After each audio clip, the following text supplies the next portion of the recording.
唔知大家會唔會留意到咧？喺呢個世界上，人嘅生活嘅哲學、人生嘅哲學態度，有一種咧就係叫做今日有酒就今朝醉，叫做活在當下喎。呢個好啱聽係嘛？就係咧能夠把握依家，能夠盡量嘅嚟到活盡佢。第二種嘅人生嘅哲學就係總係為未來嚟到做準備嘅。如果你係年輕嘅，努力讀書，希望將來有一個好嘅職業；如果你係謀求事業嘅有成，又或者準備退休，積蓄咧為未來咧係活得更加好嘅。人生係咪就係有呢兩種嘅人生嘅哲學啊？咁我下邊咧就要你舉手咯。唔使擔心，唔係你嘅人生哲學，而係你認為呢兩種嘅人生嘅哲學喺呢個世界上，大部分人係邊一種呢？明白嗎？唔係反映你，如果反映你咧，你唔好意思舉嘛，係咪？咁如果係你認為大部分人嘅人生哲學係屬於前者嘅，還定係後者嘅？咁我哋做下調查咯。咁啊，每個人都試下舉啊，起碼做早操啊嘛，係嘛？咁啊，應該瞓少咗個鐘咧係差啲嘅，咁啊舉下手咧會醒啲嘅啊。咁準備好咯喎，每人舉一次。你認為咧係活在當下，今日咧係最重要嘅？大部分人嘅人生哲學係咁樣嘅，請舉手。好，後者咧為未來要做準備嘅。幾得意喎！我忘記咗望上邊添，所有啲冇舉手嘅，唔知你係活喺邊度咧？你覺得基督徒應該係屬於邊一種啊？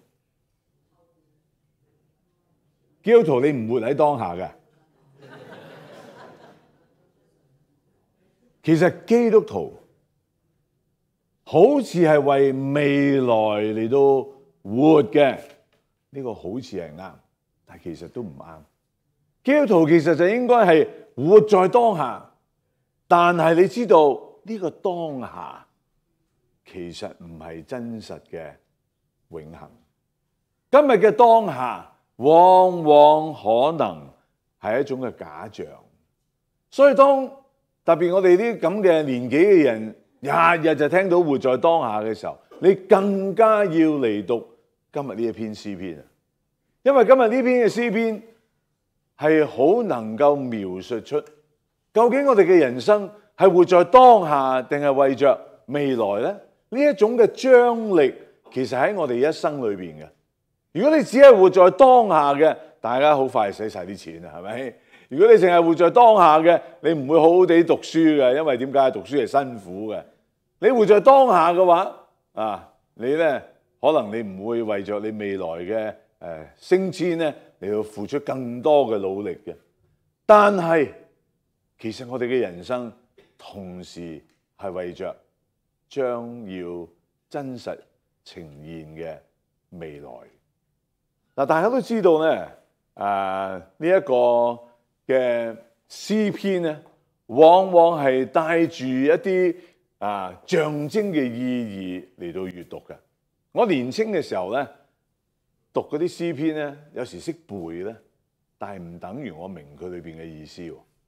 因為我哋係即係覺得神嘅話語要背佢，但係其實詩篇咧係同你嘅人生體會往往掛上一個好深層次嘅關係。所以反而咧，我越老嘅時候越讀詩篇咧，我發覺詩篇原來好精彩。特別咧呢個詩篇第120篇係上行之詩嘅第一篇，大家熟悉詩篇都知道係120到134，係咪？呢15篇嘅詩被稱為上行之詩。咩叫上行之詩咧？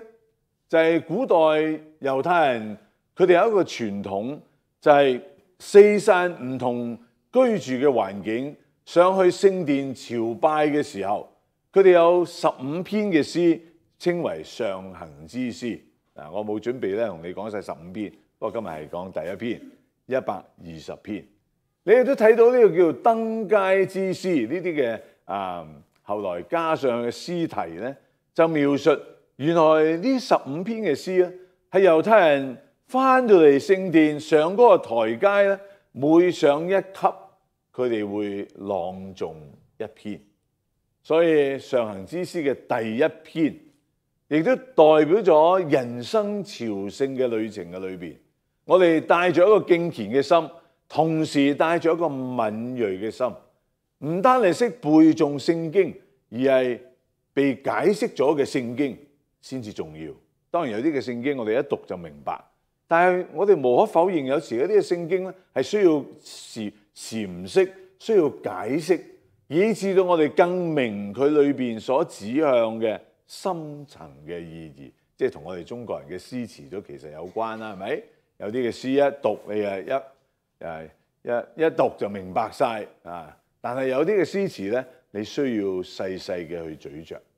呢一篇嘅詩一開場白，佢就講出我在急難中求告耶和華。哇！原來人生嘅處境嘅裏邊，同我哋求告係分不開。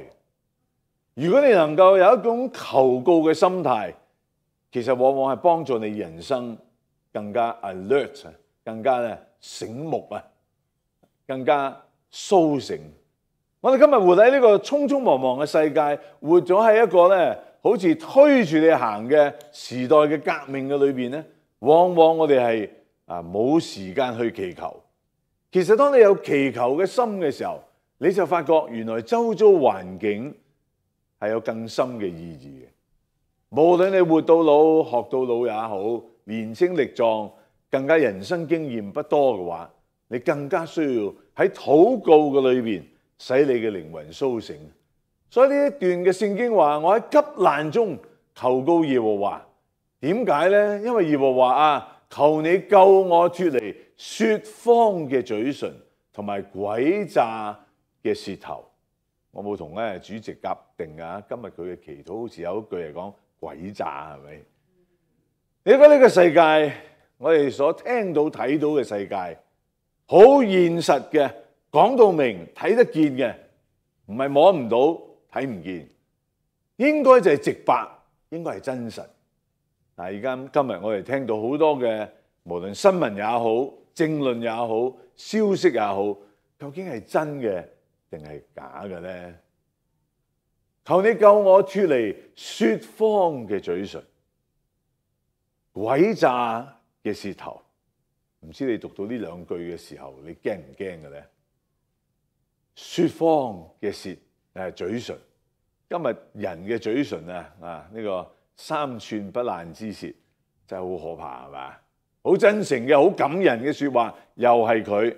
但係呢個世界説謊嘅嘴唇多唔多啊？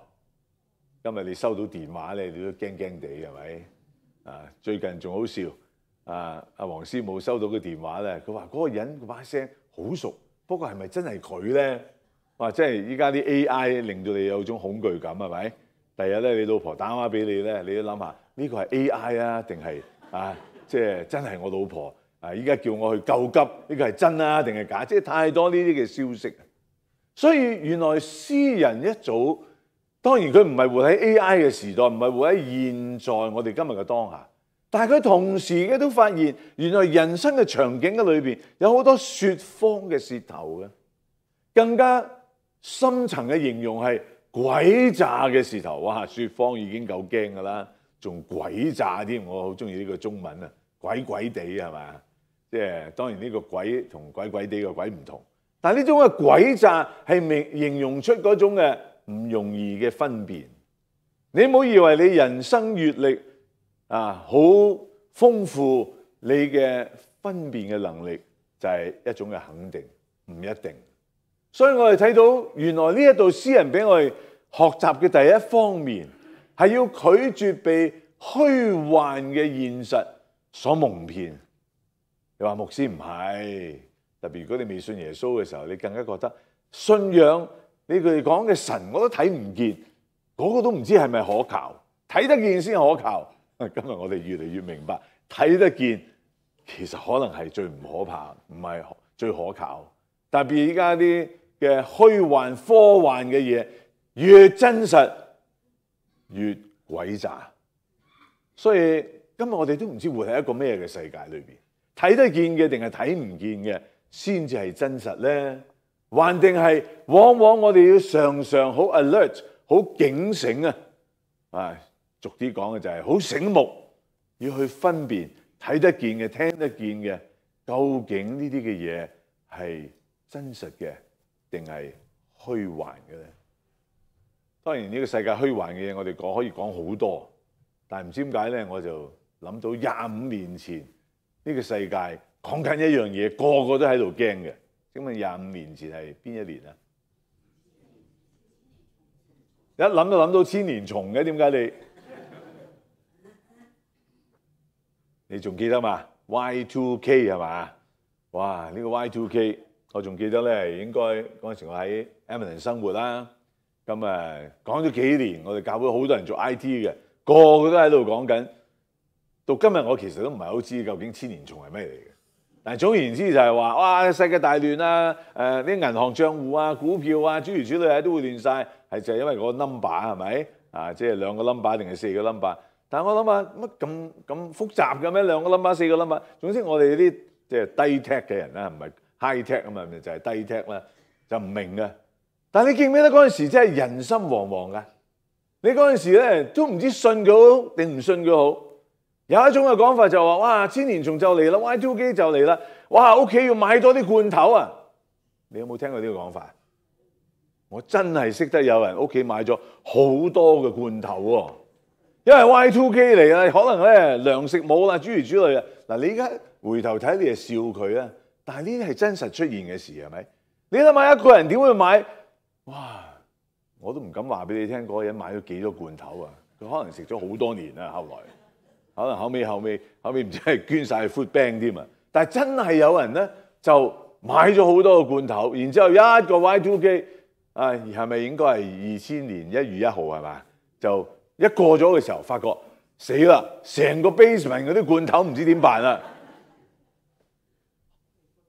虛幻嘅現實又唔識講得好耐啊！呢個世界唔知點解幾年就一次嘅。記唔記得沙士嘅期間啊？你知唔知道有一個説法啊？可能當時你仲喺香港，一個説法咧就係話啲唔知係化學鹽啊，定係粗鹽啊，定係乜嘢咧，就可以抗菌啊嘛，係咪？啊，中國內地咧就產生一種叫做盲腸鹽啊嘛。你知咩叫盲腸鹽啊？盲目地去搶購鹽啊！真係有人咧入貨。然之後又諗下，哇！如果個個都買鹽嘅時候，我買幾噸翻嚟，我咪好快咯，可以即係好貴嘅去賣咯。你知唔知真係有人咁樣做咗啊？盲搶鹽，最後佢唔知要食幾多年、幾多百年先食晒嗰啲鹽。呢個世界虛幻，你就產生呢啲嘅現象。又講近啲啊，你仲記得 Covid 未啊？5年前啫嘛，有一段時間最早期嘅時候，有一種嘅講法就係話：哎呀，Covid 咧會 cause diarrhea 係嘛？會咧令到你係咪肚瀉？係咪有呢個講法？你有冇記得有段時間啲人去搶購乜嘢啊？你有冇買到啊？咁 Covid 即係我都唔記得係Covid 好似係啱啱比較 settle 之後咧，有一次我去探訪一個家庭。咁唔知點解嗰日咧個丈夫就叫我落下邊咧去睇下佢 basement 啲乜嘢。我一落到去下邊咧，我嚇咗我一跳。你諗到咩啦？係咪？佢就話佢老婆咧買咗好多廁紙，叫我落去睇下。我話多到點啊！一落到去，哇！成個房裏面全部都係廁紙嘅。我唔知佢用到依家咧要唔要分啲俾你嘅。嗱，又係一種嘅虛幻。當然你話牧師，你講起嚟好似笑話。但係如果到時你冇，你就大件事喎。好啦，咁到依家啦，呢一個咩商業稅係嘛？呢個 trade war 係嘛？依家要買咩啊？依家要買咩啊？買罐頭？你而家要買粗鹽？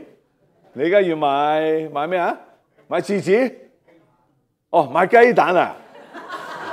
你嘅層次同我一樣，但係最近有人同我講，牧師你要買啲黃金啊！我心咁諗，你真係對我睇得好起啊！我可以買黃金，買幾多啊？買一嚿仔係咪？但係佢講緊嗰啲唔係一嚿仔嗰啲啊嘛。呢個世界我哋活喺一個咧虛幻嘅現實。當然，如果今日你有能力買黃金嘅，你盡管去買。你如果好似同我一樣買多36隻定係72隻雞蛋，覺得穩陣啲嘅，其實都唔係好穩陣。點解？食一陣就冇晒㗎咯。咁當然都有啲安慰啦，覺得平咗啲啦，諸如此類。人活喺一個莫測嘅未來，我哋好似每幾年就喺一個莫測嘅未來裏邊。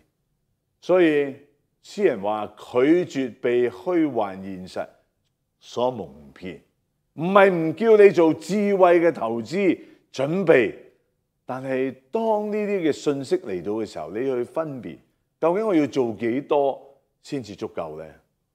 譬如依家好多時候有另外一種嘅講法，就係我哋最緊要保命，係嘛？大家鬥長命，能夠咧有健康，咁我哋都識噶啦，要食得好係咪？要運動好，啱唔啱啊？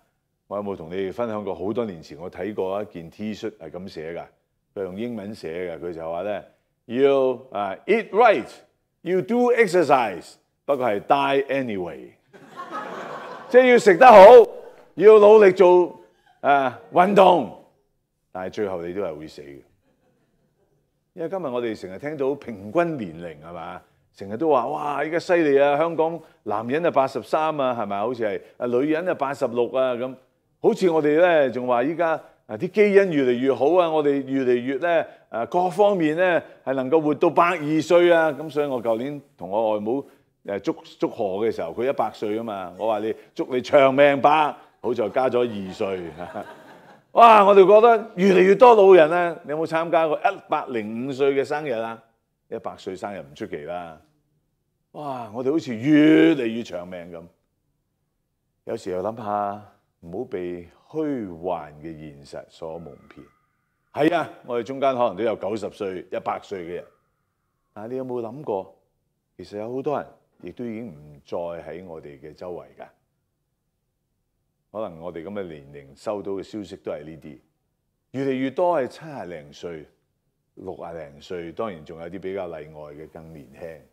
所以當呢啲嘅保健品要參加一啲 health club 呢啲嘅 promotion 呢啲嘅廣告越嚟越強烈嘅時候，我哋真係以為我哋唔會死嘅喎。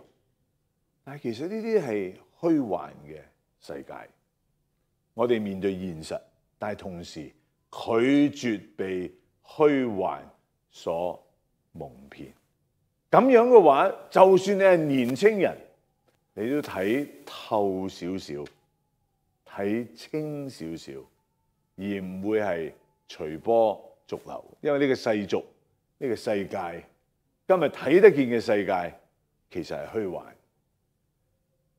當第2節形容呢一種嘅説謊嘅舌頭、詭詐嘅舌頭、説謊嘅嘴唇、詭詐嘅舌頭嘅時候，你一留意第3節係繼續接住第2節嘅，係咪？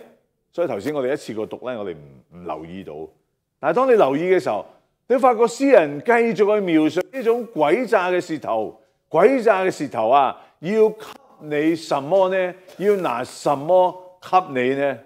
呢個好似係詩人一種嘅內心嘅對白啊！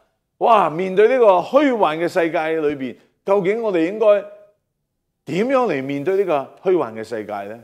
第4節就話，就是勇士嘅利箭和羅騰木嘅炭火。好明顯呢兩個係一種嘅形容，象徵嘅形容。呢一個勇士嘅利箭，勇士嘅利箭一射出去係點㗎？就冇得翻轉頭，係咪？箴言裏面都有咁嘅描述啦。有時我哋講嘅説話，其實就係好似箭一樣咁快，你得罪咗人就得罪咗人。所以同樣一樣，呢一個詭詐嘅舌頭咧，就係好似勇士嘅利箭一樣，射咗出去就冇得收科。和羅騰木嘅炭火，和羅騰木嘅炭火就係當時咧最容易惹火嘅一種嘅木頭。大家都明白啦，係咪？即係星星之火可以燎原，何況你喺羅騰木嘅呢一個嘅炭火，哇！呢個係好可怕嘅一件事。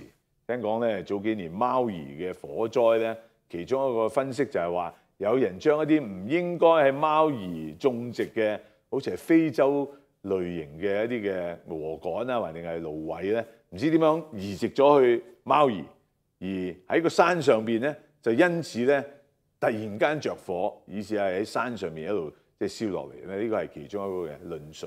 你就知道原來羅騰木嘅炭火，哇！呢一種少少星星之火可以燎原嗰種嘅殺傷力。呢個其實就係描述我哋就係生活喺一個哇不斷虛幻、不斷出現、冇得收科嘅虛幻世界。我哋亦都係活喺一個咧，哇！可以星星之火就燎原嘅嗰種嘅威脅，嗰種嘅侵蝕啊，嗰種嘅無形中嘅對你生命嘅影響。其實呢種嘅形容咧，最好不過嘅就係形容今日我哋所處嘅世界係一個世俗化嘅世界。咩叫世俗化嘅世界咧？其實就係話呢個世界冇神，係嘛？呢個冇神就唔係同你講有神論冇神論，而係講到有神，不過我哋唔當佢喺度。我成日中意咁樣形容咧，就似我兩個仔，我喺度，佢當我唔喺度，當我死嘅，係嘛？咁以致到咧就唔會識得尊重。所以呢個世界唔係同你拗有神論、科學論、創造論，唔係拗呢啲嘢。依家好多人都唔 care 有冇神，而係當佢喺度又好，當佢唔喺度又好，請你唔好煩我。但係一個真正信基督嘅人就係知道上帝喺度，而我要心存敬畏，呢個係信仰嘅一個嘅起點。所以因此呢兩節聖經其實係話俾我哋聽，當我哋面對呢一種無形中咁大嘅影響嘅裏邊，又冇辦法逃脫，又冇辦法改變嗰個命運嘅時候，你要常常對現況產生一種叫神聖嘅不滿。我哋成日聽到不滿呢個字咧，都係負面嘅，係咪？即係如果我老婆話對你不滿咁啊，即係唔開心啦，大家。所以不滿係好似係負面。但係你有冇諗過，原來我哋人生嘅裏邊需要一種神聖嘅不滿啊！神聖嘅不滿就係話，我哋活喺呢個世界，我哋冇辦法脫離呢個世界嗰種嘅詭詐，嗰種嘅真與假，冇辦法去分辨嗰種嘅感染力，或者嗰種嘅好似喺一個大染缸裏邊被佢所陶造，係冇辦法去逃避。但係我哋可以喺呢一種嘅環境裏邊，心中常存一種神聖嘅不滿。神聖嘅不滿意思就係話唔滿足於只係活喺睇得見嘅世界，好似好舒服，好似好 promising 依家啲科技咁進步，醫療咁好，係咪？總係會俾我哋覺得永遠不死嘅呢種嘅神話。而往往我哋就真係當面對疾病，當面對危難，我哋覺得好似唔應該。哇！如果面對疾病危難唔應該，咁即係人都唔會死嘅咯。所以每一次我為啲病人祈禱咧，心裏面都有一種嘅矛盾嘅，你覺唔覺得？咁佢有嚴重嘅病，佢有癌症，咁啊，梗係求神醫治佢噶嘛。但係如果你話因為佢特別愛神，因為咧佢咧特別咧即係好敬虔，神啊，你要醫好佢，咁我哋冇辦法有呢種權柄。同埋如果係咁嘅時候，咁啊基督徒特別敬虔嗰啲，特別係牧師，應該唔使死啦，係咪？但係我哋發覺有啲牧師都會喺橫禍裏邊喪生噶喎。所以我哋唔好被呢個世界呢一種嘅誤解去影響我哋，反而我哋有一種神聖嘅不滿，就係知道係啊，有危難，有疾苦，但係我哋仍然有一種嘅反省嘅能力。究竟呢啲嘅危難疾病臨到我哋至親嘅人，我哋點樣可以嚟到靠着上帝可能係面對死亡、面對治療、面對呢種嘅改變唔到嘅環境，但係我哋有一種神聖嘅不滿，意思就係我哋追求神你俾我哋嘅反省嘅能力，同埋抗爭、逆轉或者係面對危難嗰種嘅能力咧。嗱，好多年前我去到 Edmonton 咧，就有人同我講，佢話 Edmonton 呢個地方咧就係一個咧大家都好 lay back 嘅地方。中文點講啊 ？lay back 唔識講添。依家最現實嘅講法就係躺平啦，係咪啊？因為咧 Edmonton 係點啊？做又係36，唔做又係36噶啦。啊，你做又係咁凍，唔做又係咁凍噶啦。所以好多人咧都話我哋係 lay back 啲嘅，不求上進嘅，比較咧 easy going 嘅。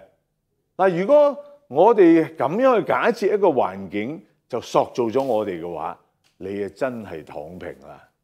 所以當我喺 Edmonton 嘅時候咧，我就不滿於點解Edmonton 嘅教會就係應該天氣咁凍，你教會點可以有咩進步啊？係咪？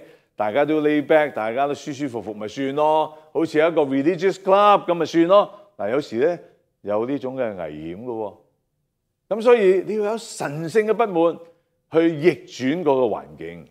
當我咧呢幾年特別嚟得多溫哥華咧，溫哥華咧就唔係一個 lay back 嘅環境喎。溫哥華係一個咩嘅環境啊？溫哥華係一個好似天堂一樣嘅環境係嘛？所以有一年咧，我哋呢個講一個夏令會，嗰個教會又好得意喎。話牧師你定主題啦，我心咁諗，你連主題都懶定啊，叫我嚟定。好啦，咁我就定一個主題。呢個主題叫做天堂門口跟隨主。呢個題目定得好唔好啊？天堂門口跟隨主。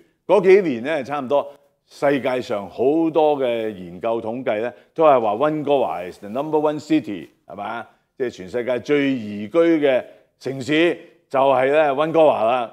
咁啊呢幾年你哋知道你哋落後咗喎，知唔知啊？種種原因，因為佢啲學者咧有好多計數噶嘛，教育啊、環境啊、房屋啊、罪惡啊，即係好多嘢計，唔係你中意唔中意噶嘛。但係嗰幾年咧，嗰陣時係溫哥華係 number one 嘅。咁你諗下，如果溫哥華係 number one， 世界上最好嘅城市就係你哋咯。咁你哋係咪喺天堂門口啊？你知唔知喺天堂門口，你仍然未係天堂嘅？你喺天堂門口，你應該好 easy going，因為已經達到目的地啦嘛，係咪？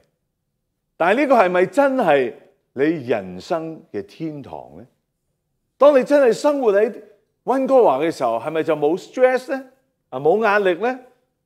冇生活嘅擔子咧？冇人生嘅生老病死、種種家庭嘅問題咧？大家都知道，其實仍然係有。不過當然好過你去阿富汗係咪？去危地馬拉嗰啲環境生活。咁所以我哋都係嚮往去好嘅地方嚟去生活。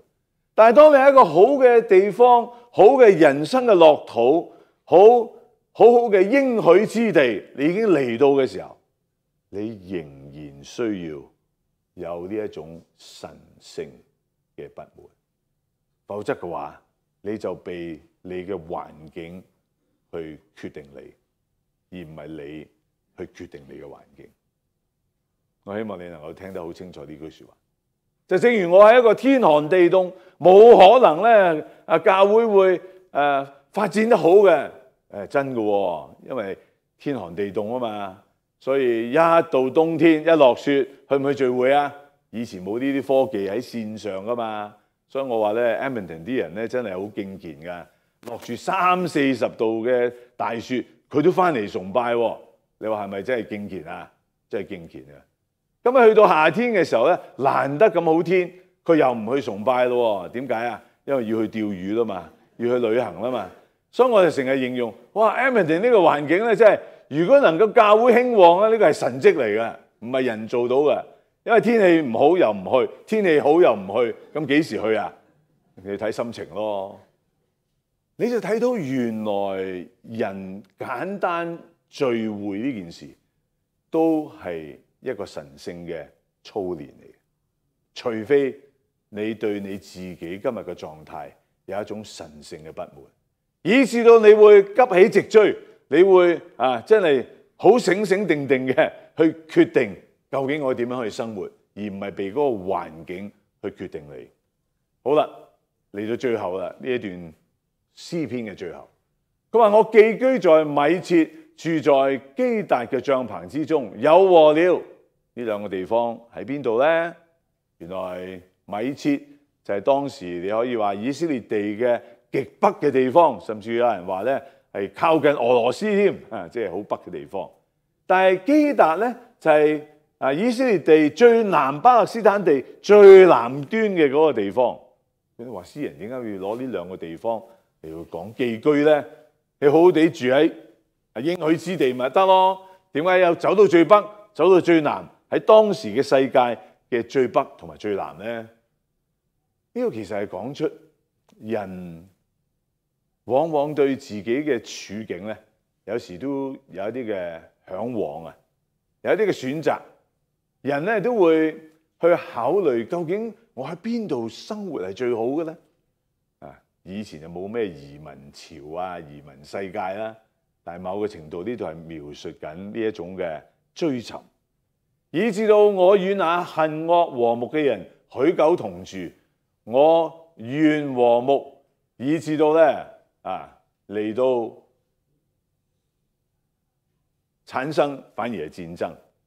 呢個其實就係講出嗰種人向往唔同嘅人生嘅處境，去追尋佢自己嘅理想。你仲記得差唔多20-30年前咪有一套叫做咩啊？尋找他鄉嘅故事有冇睇過啊？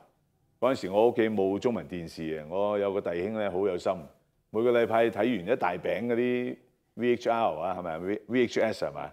佢就咧會俾一餅我睇，就等我睇呢啲嘅劇集啊，咩百慕特嘅中國人啦，地中海寶石嘅馬耳他啊，波斯尼亞玫瑰薩拉熱窩嘅中國人，你有冇睇過呢啲啊？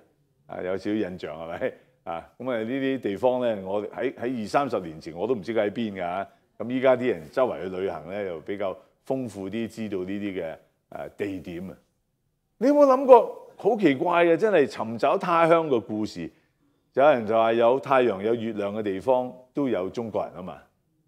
人啊一路咁樣去漂流，去到尋索，其實係代表咗人生嘅一種嘅向往。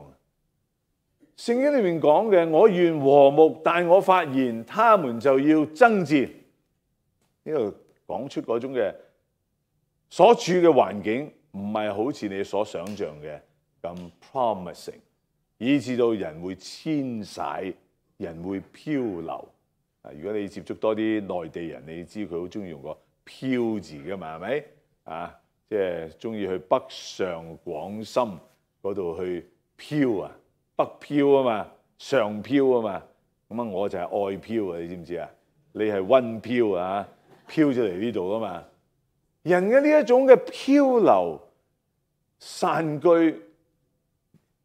呢一種嘅移民嘅情形，其實係代表咗人心裏邊尋索追求一個安居之所，渴望進更美嘅心靈嘅家鄉。當我回想一下我父輩、我自己呢一輩到我依家嘅兒孫呢一輩，有一日我突然間有一種不其然嘅感觸啊！70-80年前，我爸爸從天津佢哋就去到香港，30-40年前我就從香港嚟到加拿大。我有時諗下，點解我哋呢一代嘅中國人不斷都要走嘅咧？我又突然間諗下，究竟我係中國人啊，定係香港人啊，定係加拿大人啊，還定係中意加入第51個州嘅未來嘅美國人咧？咁因為真係啊，早幾個禮拜我去 Calgary 講道，有個人車我，唔知點解佢突然間同我講，好想去美國喎，佢好支持、好擁護咧依家嘅美國喎。甚至乎咧，佢嘅兒女畢業咧，佢就送佢去美國，希望喺美國發展喎。真係佢好擁護咧新領導人啊，可能啊，即係當然我哋呢度唔係講政治，不過呢個係一種人生嘅反應。佢明明就喺中國大陸千辛萬苦20-30年前嚟到 Calgary， 事業有成，生活好好，兒女成才，依家又話想咧搬去美國喎。哎呀，我真係覺得我哋究竟我哋要搬到去邊度，我哋先能夠真正嘅 settle down 咧？當然咧，最近都越嚟越多人同我講，話牧師你搬嚟溫哥華啦，溫哥華幾好。甚至我有啲朋友誤會我已經搬咗嚟溫哥華添。尋日梁牧師第一句就問我，佢話你已經搬咗嚟溫哥華啦咁。哇，好多呢啲誤會，所以而家喺我啲講員介紹咧，我要寫住定居 Edmonton。如果唔係，嗰啲人都唔知喺邊度揾我啊，以為我嚟咗溫哥華。但係有一日我喺屋企祈禱、靈修、反思嘅時候，再一次追尋究竟我心有所屬，我嘅身份究竟係乜嘢人嘅時候，如果你今日問你係咪中國人啊，我都唔知好唔好反應俾你聽，我係咪中國人？啊，你話你忘本，唔記得我哋自己嘅老祖宗，當然我哋唔會忘本啦。但我問深一層，我係咪真係中國人？當你描述中國人嘅時候，同華人有冇分別啊？我越嚟越覺得，原來我從來都唔係中國人。哇！呢句説話好嚴重，哎呀，上咗網添啊，好嚴重。因為當我認識今日嘅中國，當我睇歷史、睇好多中國嘅嘢嘅時候，我發覺其實原來好陌生嘅。第一就係國內嘅人從來唔覺得我係佢哋嘅一份子，充其量我只能夠話俾你聽，佢哋覺得我係香港人。當我嚟咗呢度30-40年，我又發覺依家啲新香港人有冇覺得我係香港人？哇！我真係身份迷失啊！你知唔知啊？究竟我係乜嘢人呢？咁當然你話牧師點解你突然間得閒冇嘢做啊？有一日靈修祈禱，你會諗埋啲咁嘅嘢？你係咪心理有問題啊？其實唔係，其實喺我哋咁嘅年紀裏邊，我哋更深層嘅去追溯人生，生活咗幾十年、60-70年、70-80年。我哋所為何事？今日剩低落嚟嘅人生嘅價值，係咪就係我哋嘅祖國、我哋嘅原居地、我哋嘅文化？呢個係永遠長存呢？還定係有更高嘅價值？原來係我哋一生裏邊追追尋尋、最需要保持嘅價值。你明白我所講嘅嘛？所以我絕對唔會話我唔係中國人，不過我知道其實我唔係中國人。我係香港人，我又知道生活咗30-40年嘅今日，其實我係加拿大嘅華人。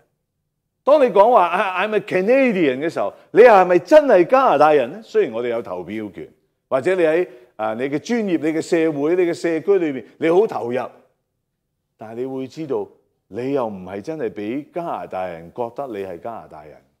你明白我呢種身份嘅迷失嘛？所以除非你認定，好似呢篇詩篇裏面講嘅，無論係米設，無論係乜嘢嘅地方，南又好，北又好，我搬到去邊度又好，其實你心裏邊要植根嘅，其實係心靈嘅家鄉，而唔好再係諗住搬到去邊度，你就能夠 settle down。30-40年前、50-60年前，你嚟溫哥華，你從來冇諗過今日嘅溫哥華係咁樣嘅。啱唔啱？我唔需要描述多，你比我更清楚。原來每一個樂土係真正嘅俾你係永恆嘅家鄉。當然，我唔排除你會再搬屋，或者再搬埠。可能你真係南下，係咪？無論佢叫唔叫我哋係第51個州，你話我中意美國咁去啦，冇問題。幫我包保話俾你聽，當你去到美國，或者去到任何其他嘅城市，到若干嘅時候，你又會有一種嘅不滿嘅情緒，又會發現原來都唔係咁完美。你所需要嘅係神聖嘅不滿，你所需要嘅心靈嘅家鄉。你就明白希伯來書點解11章16節喺描述好多嘅聖經偉人一生都未曾睇到上帝俾佢應許之地，竟然最後做一個結論。係第11章第16節，我哋一齊讀。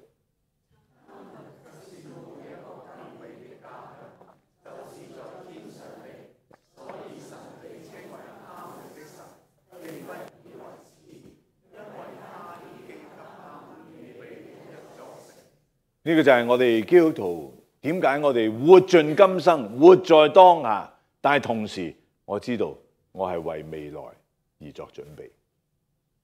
最近咧，我有好幾個好嘅朋友，都係喺我侍奉路上咧不斷為我禱告嘅。佢哋唔係傳道人，但係咧佢好願意支持我，為我祈禱嘅。佢哋都有好嚴重嘅疾病。喺呢啲嘅疾病之餘，我為佢哋祈禱嘅裏邊，我都發覺佢哋嘅人生其實活得好好啊！即係除咗係喺事業上成功，好愛主啊，喺各方面咧都好圓滿嘅時候，但係竟然就喺一個好似唔應該喺平均年紀就過身嘅年紀咧，係面對生老病死。當喺呢一個情況裏邊，我就更加發覺，原來你有一切世上嘅 promising 應許，其實嗰啲嘢都唔帶得走，除非你一生裏面已經係為天國而努力。正如希伯來書裏面所講，嗰個不能震動嘅國，就唔係在乎係咪祖國，係咪在乎你移民嘅國土，或者你在未來要去嘅嗰個地方，而係在乎你心裏邊已經有咗呢一位上帝成為你嘅上帝。所以傳道書3章11節係我好喜歡嘅一節聖經，一齊讀啊！神造萬物各按其時，成為美好，又將永生安置在世人心裏。呢個永生咧，原文就係永遠啊！呢一種永遠嘅向往，原來喺上帝做人嘅時候就與生俱來，俾我哋有呢一種嘅追尋。不過我哋會俾現實世界蒙蔽啊，眼前嘅目標咧。搏命追咧，我哋就冇時間去揾呢個永恆。但係到你今日有少少時間可以靜落嚟嘅時候，原來呢一個永生永恆先至係你人生裏邊最大嘅樂土同埋應許。因此咧，一個化學家亦都係數學家Pascal， 佢曾經講過一段咁嘅説話，好有意思。佢話咧，如果冇神而你信咗神咧，咁你有美麗嘅誤會啦，但係就因此咧，你因為信靠神咧，有平安喜樂啦。咁如果冇神而你唔信神咧，就打個和啦，係咪？即係你冇俾人呃到啦。第三咧，有神而你信神咧，哇，精彩啊！點解啊？一生有平安喜樂，一生為神而活，投資永恆。到我死嘅時候，當然。可能有人都會流眼淚，但係我就應該歡喜快樂嘅返天家。點解啊？可以兌現我一生所相信。但係一個好嚴重嘅後果就係，如果有神，你唔信神嘅話，你將會係全輸。盼望弟兄姊妹透過一篇詩篇嘅120篇，我哋能夠明白今日睇到嘅可能都係詭詐。都係説謊，用不斷嘅反省，以至到你能夠勝過你嘅環境，而你又知道你喺最好嘅境地、最好嘅環境裏邊，嗰個最好未嚟，因為最好嘅喺永恆嘅裏邊。我哋一齊祈禱，天父上帝幫助我哋能夠常常抬頭仰望你，因為唯有仰望上天，我哋先知道原來我哋嘅生命唔屬於呢個世界。縱然我哋活在呢個世界，努力嘅為我哋嘅國家、家庭而努力付出，但係求主俾我哋更高嘅價值，就係將我哋人生放喺天上，以至到不斷向前，係我哋一個朝聖嘅人生，亦都將我哋嘅金錢、時間、精力嚟到投放喺更永存嘅價值嘅當中。求主垂聽我哋禱告，奉耶穌嘅名。